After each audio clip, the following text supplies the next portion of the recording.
Given the fact that gun sales have skyrocketed and there are thousands of first time gun owners, it's important to spend some time on why training is so critical. First and foremost, and obvious, is the safe operation and handling of a firearm. Most firearm owners will tell you that they received their first firearm training from a parent or a grandparent. While many parents and grandparents have taught a young person how to safely operate a firearm successfully, it's of little value if one should get sued civilly and have to explain where their training came from. Unfortunately, in today's society, even when you're right, you can still get sued civilly.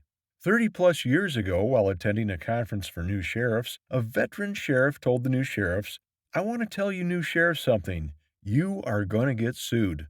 Well, many of the sheriffs looked at each other with an expression that said, "I'm not going to get sued."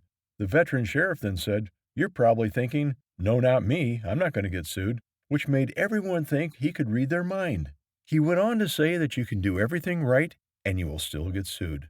One of those sheriffs, during his 20-year tenure, had 22 court actions against him. Amazingly, none were successful and all were considered nuisance suits and dismissed. That sheriff listened to that veteran sheriff that day and took great pains in examining where his department's weaknesses were as it pertained to civil liability.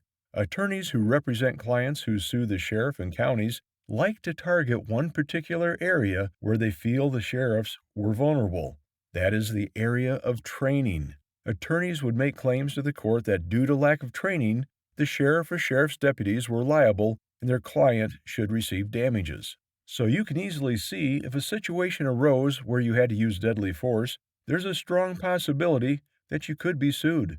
And if you're vulnerable because the only training you ever had was by a parent or grandparent, it would be easy to see why a court may side with a plaintiff. Fortunately for sheriffs, they have the state's attorney and numerous attorneys through insurance that will represent them in court at no personal cost to them.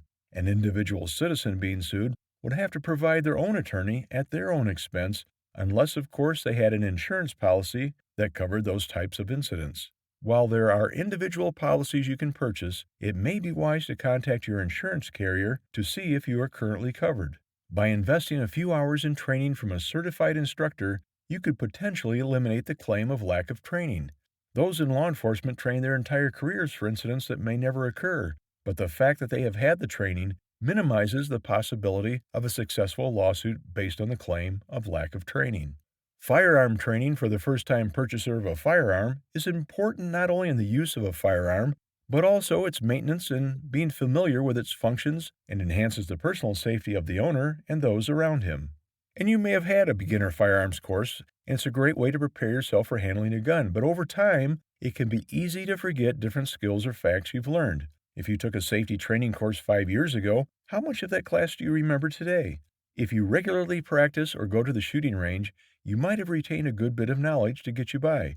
But if you've taken some time off, a refresher course can be a great way to revamp your knowledge. Every time you take a class, you gain valuable knowledge and even more valuable skills. Even if you're an expert at gun control and safety, there's always something new you can learn. Each instructor will bring something different to the table, making each class worthwhile. With laws and techniques constantly changing, a refresher course can be the ideal way to make sure you're on top of it all. But unfortunately, many gun owners go to the store, purchase a weapon, shoot a small number of rounds at a target, and then never train again. Proficiency with a firearm is earned, not acquired. In a Texas church last year, a shooter was taken down by a church member who was a member of the church's security team but also happened to be a firearms instructor. He fired a single shot which appeared to be at least 25 yards away, ending the threat. That was not a lucky shot but came from practice and training and staying current. Because of that training, he undoubtedly saved many lives. When facing an armed suspect, it's not the time to wish you had trained more. And throw in a scenario where someone is trying to disarm you and you will wish you had invested more time in training. Well, if you think we're trying to scare you into training for your money, you're wrong. We have a duty as gun owners to show we are responsible, and when the grits hit the fan, we can react in a manner that will reflect positively on all gun owners. We don't want to shoot ourselves in the foot because we've failed to train. Okay, that was bad, but you get the point. Now, due to the current situation with the coronavirus, the range at Smoke and Gun Works is closed for now, but the store is still open with adjusted store hours until April 7th. Current store hours are Mondays, Wednesdays, and Fridays, 9 a.m. to 5 p.m., Tuesdays, Thursdays, Saturdays, and Sundays, 9 a.m. to 3 p.m. The Gun Doctor is brought to you by Smoke and Gun Works, providing training for the novice to the most experienced. For the Gun Doctor, I'm Tim Bivens.